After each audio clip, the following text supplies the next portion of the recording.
We are ready, and we're trying to get more ready so that we're even more ready. But we'll take that funding as soon as you all can, as soon as it's ready. So I know everyone's anxious to hear our next poll question. I think this is a little easier than the last one, more in line with the one we had first. Here it is.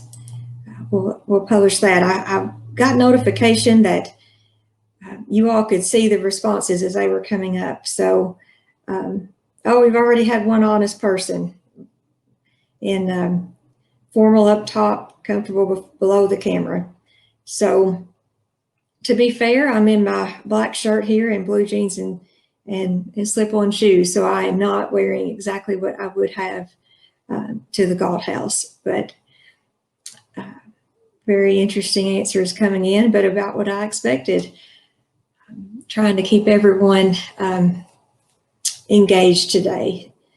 So I'll leave this post up for just a minute while I start to introduce our next speaker. Our next speaker is my new supervisor, James Ballinger, and he, I just wanted to let everybody know that if anybody had any glowing reviews about my performance today or anytime in general, you could send those straight to James because he is my supervisor. Anything less than glowing, you can send those to the District 2 General Deliveries mailbox and we will process those accordingly. But just thank you, James, for being with us. Your camera is on. James originally started with KYTC. Oh, let me close our poll. I'm still learning here. Still learning. Interesting results here, though. It looks like an even split on all of these. All right, let me read your bio now. He started with KYTC in 1987 after graduating from UK with a degree in civil engineering. And prior to that, he earned an associate's degree in engineering from Eastern Kentucky University. He served 5.5 years as chief district engineer in District 7 before he retired in December 2014. He joined the Kentucky Transportation Center at that time as a training and research engineer. And then he moved from there to direct the Lexington office of Vaughn and Melton Consulting Engineers from September 2015 until he came back to us at the cabinet as state highway engineer in July. So thank you, James, for joining us, and I will turn it over to you now.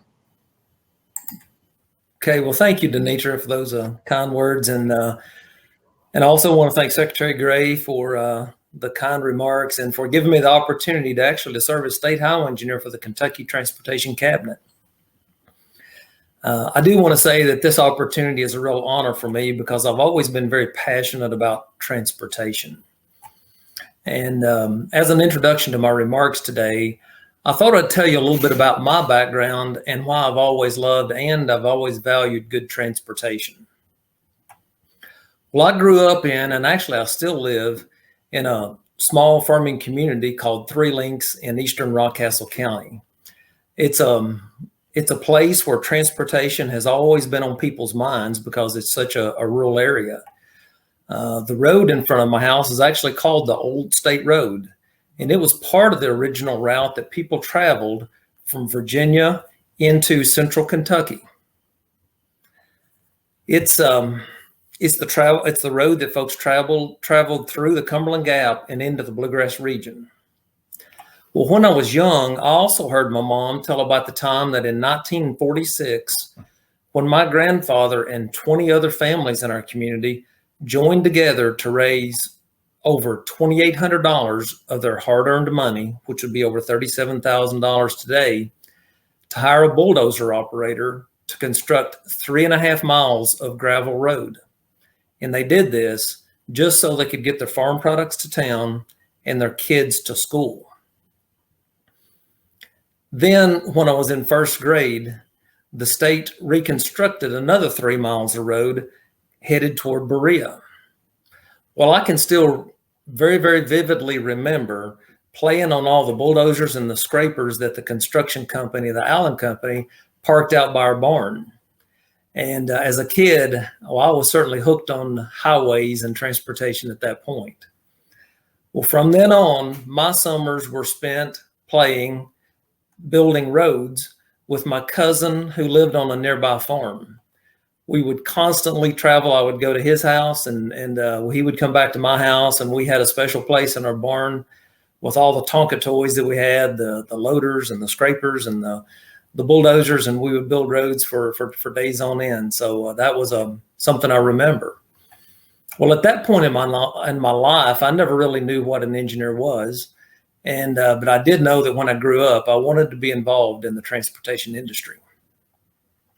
Well, I share this story today because this type of passion, I think, is common when I interact with people in our industry. I think this shared interest in improving our highways is what definitely makes this job so special. And I'm just grateful that I've been given this opportunity to serve. There's also something interesting that Jason Sawala pointed out. It's an interesting fact that this is that the state highway engineer in Kentucky was appointed to oversee the Highways Commission in 1920. So this makes the 100th anniversary for having this position. Next, I would like to thank everyone for all the work you've been doing during this pandemic to deliver the highway program in Kentucky. And I know the Secretary already mentioned this, and I'd like to reiterate this point. The people assembled here on this virtual conference, you guys are vital to connecting and improving the quality of life for all Kentuckians and for providing the economic opportunities that they depend upon. Well, just like I talked about my life experiences earlier, there are families all over Kentucky depending on you to deliver projects so that improve their quality of life, just like it did mine when I was a kid. It might be to build a highway supporting a new business, or it could be to replace a closed bridge heading up the holler to their home.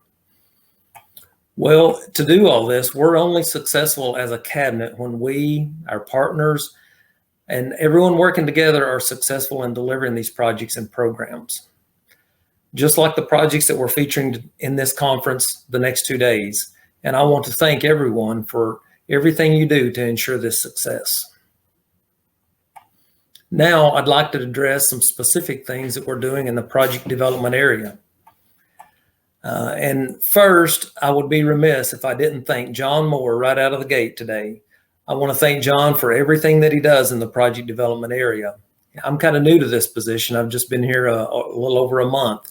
And John has just been really great, though, at bringing me up to speed. And I really appreciate what he does. He's doing a great job establishing the priorities. He's leading our training effort. He's getting projects ready for letting.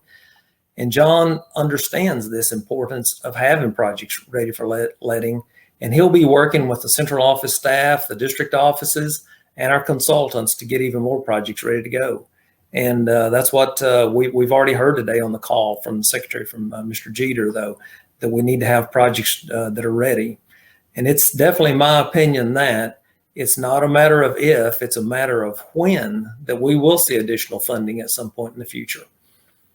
And it's critical at this time that we're ready.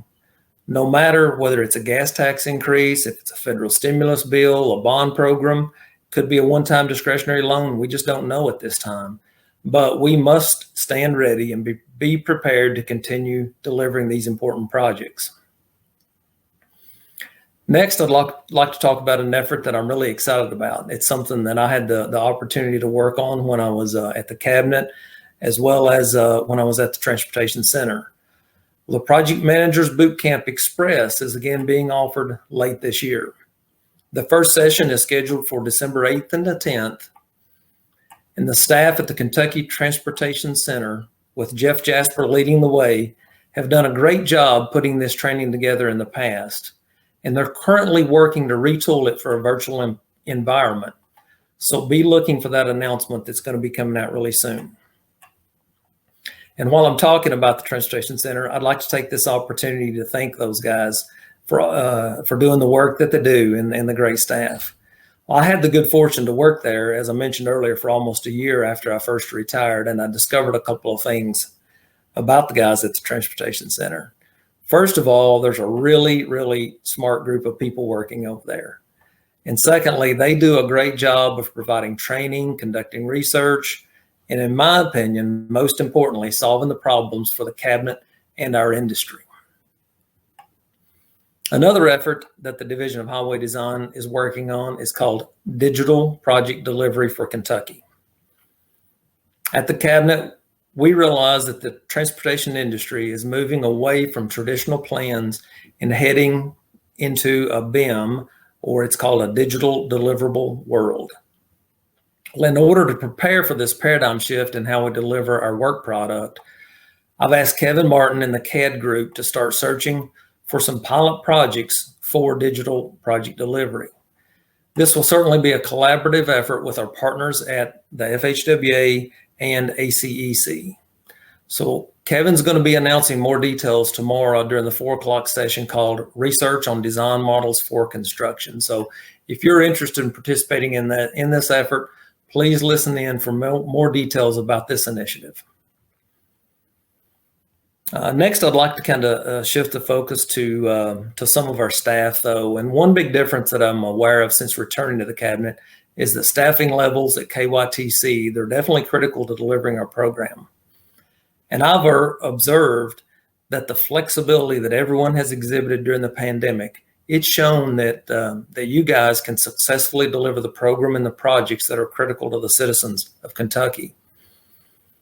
However, what our work environment and workforce looks like post-COVID, though, that's still largely unknown at this time. And I know the Secretary already addressed that as well. But what I can say is that leadership is looking for the things that worked really well during this time. And we'll be doing our best to incorporate them into our future processes and procedures. And what I do know is these 3 things, though, that we'll all have to be more flexible working across geographic boundaries as we deal with the workforce issues. We will be more reliant on technology, just like we're using at this conference. And we must all work closely together, the central office, the Federal Highway Administration, our districts, and our consultants to be successful as we move forward. Now, at this time in my presentation, I'm gonna address something though that's kind of difficult for me to talk about. Our industry lost some people this year that had a major impact on me and likely many others that are attending this conference today. The Secretary already mentioned the loss of Calvin Grayson, and I would like to mention 3 others at this time. First of all, Bill Julich. Bill Julich's impact on highway design, this conference, and the professional development of countless engineers and technicians is unmatched. He was a mentor to many people attending today, and he is certainly going to be missed. Next, I'd like to talk about Joe Cochran. And I knew Joe from his work at HDR in Lexington. We worked on many projects together. Joe was a great engineer, but most importantly, though, he was one of the kindest and most humble human beings that I've ever met. Next, I'd like to mention Mr. A.L. Perkins, and Mr. Perkins just passed away in just the last few days. Mr. Perkins was one of my first supervisors at the cabinet, and he served for many, many years as the pre-construction branch manager in Lexington. And what I most remember about Mr. Perkins, that he always took time, even when he didn't have the time, when he was extremely busy, to mentor and encourage all of us young engineers, and frankly, anyone that he met along the way. He was a great man, and I just wanted to point that out about Mr. Perkins. And there may be others that I'm not aware of, though, and any loss at this time and over this year has been difficult. And I'd like to offer my condolences to anyone who has lost a loved one. Well, 2020, what can I say about it, though? As Denitra said, Secretary, Mr. Jeter, it's certainly been a different year. But it's my opinion that there aren't any less needs out there because of the pandemic that we're facing, though. And in fact, I would even argue that transportation is more important now than ever. We need to have everyone, our cabinet, staff, partners, everyone working together, focused on what we can do instead of what we can't do to serve our customers. And the customers are those who live in and travel through the Commonwealth. And this virtual partnering conference is a great example of what we can do. And we've already mentioned it. It would have been easy to postpone it or cancel it, but everyone worked together to make it happen. Well, during these recent difficult times in this last year, I've constantly been thinking about how to frame up this year. And I keep remembering a poem from back in my high school days. And this poem was written by R.L. Sharp. And I'll go over a few lines of that poem now. It goes like this.